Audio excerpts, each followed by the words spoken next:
fin juillet. Cela fait 2 mois depuis la dernière fois que nous étions ici et c'est une période de l'année très agréable. Les choses ont poussé très vite, beaucoup de choses ont changé. Par exemple, ici, il y avait des pommes de terre et nous avons eu une belle récolte, en fait environ 3,5 kg, presque 8 livres de pommes de terre de cette zone. Et dès que les pommes de terre ont été récoltées, j'ai planté ces betteraves semées en motte qui ont été semées la 2e semaine de juin. C'est un peu le thème du jardin, avoir souvent des plants prêts à être repiqués plutôt que de semer directement. Cependant, les carottes là-bas ont été semées directement. Et je les ai semées entre les laitues qui étaient ici. Cette parcelle de terre où se trouvent les carottes a en fait donné près de 8 kg de feuilles de laitue en 2 mois et demi avec des récoltes régulières. Et ça fait 18-19 livres de laitue, ça fait beaucoup de feuilles.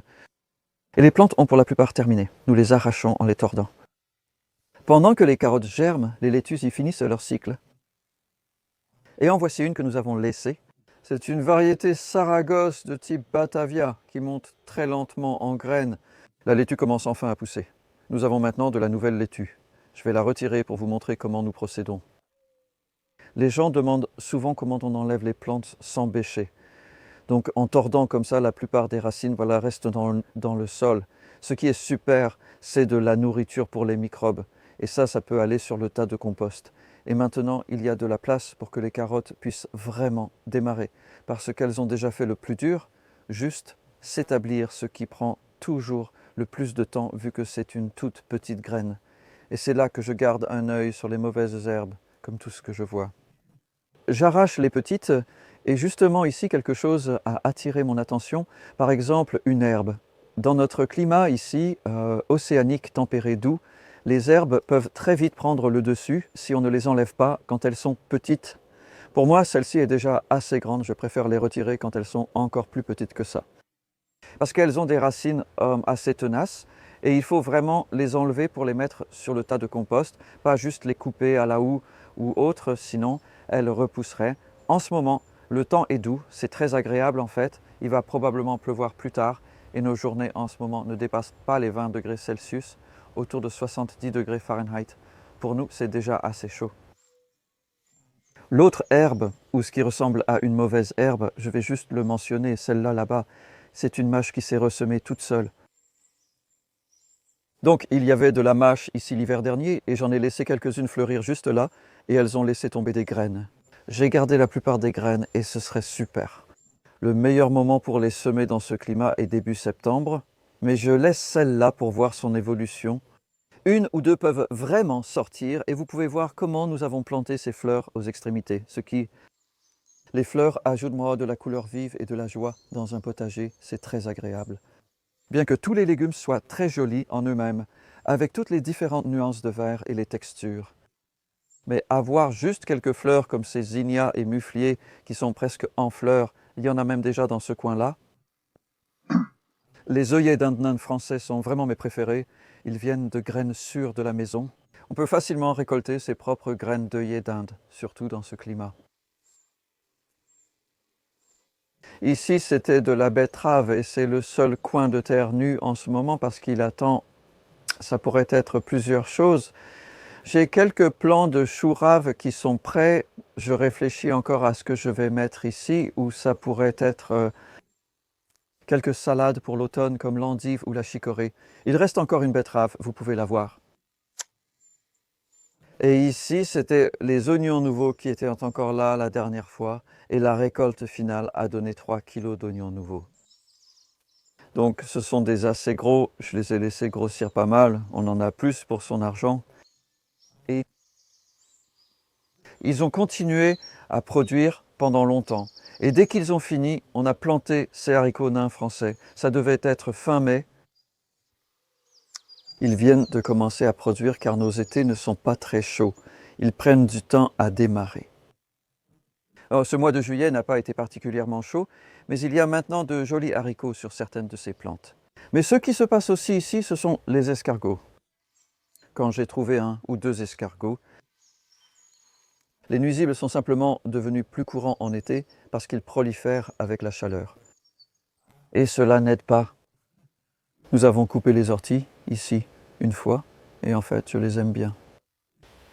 C'est une bonne source de vie sauvage et c'est généralement positif, mais il y a certainement là-dessous quelques limaces et escargots qui se cachent et qui sortent la nuit, et c'est ça qui cause ces dégâts sur les feuilles.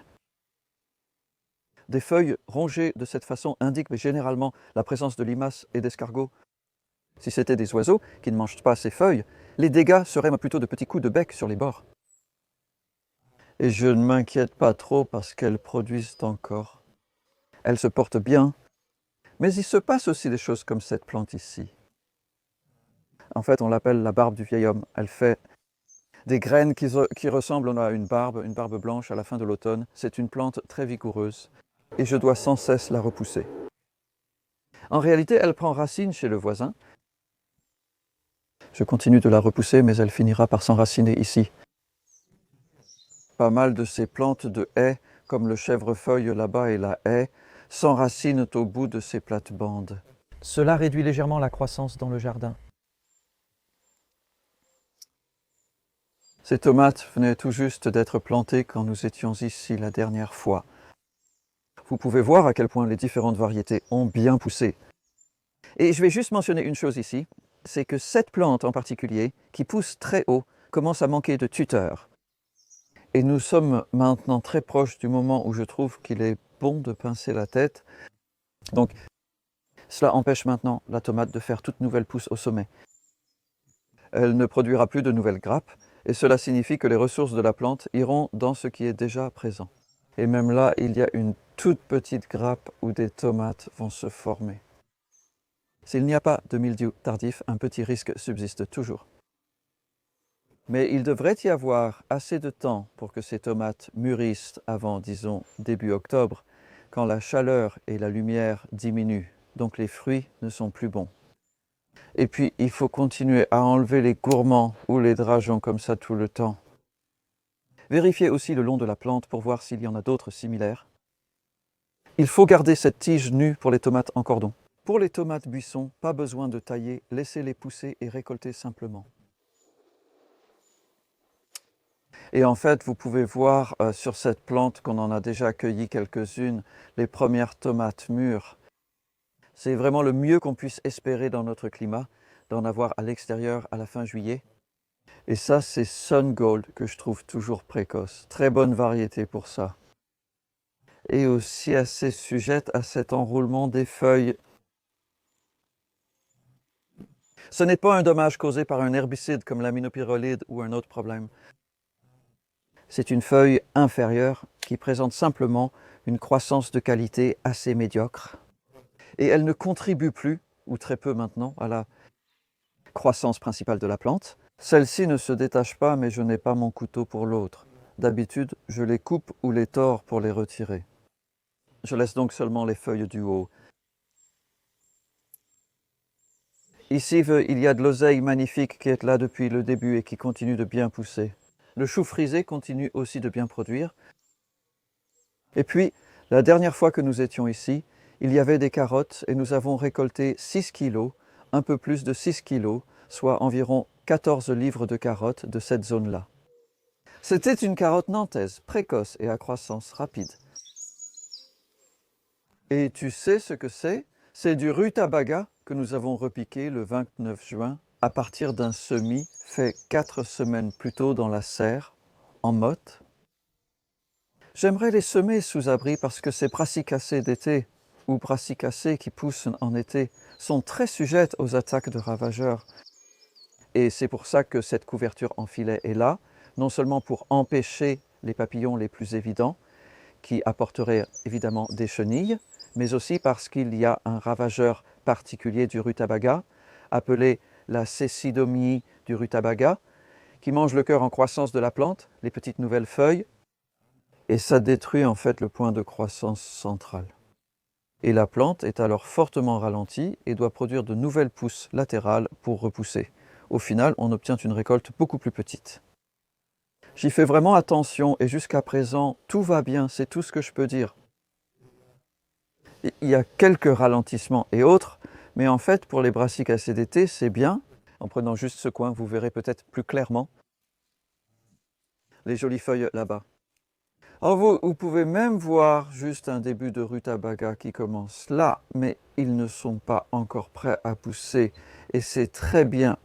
Ils ne font que des feuilles. Et puis, à la fin de l'été, au début de l'automne, vous commencez à avoir une racine. Et je vais probablement laisser cette couverture encore 1 mois, peut-être 3 semaines. À ce moment-là, dans ce climat, nous aurons dépassé le pire. La saison passée, seuls les papillons étaient incontrôlables. Vous pouvez soit les écraser, soit j'utilise le spray, le Bacillus thuringiensis, et je garde simplement les plantes propres, j'enlève les feuilles extérieures.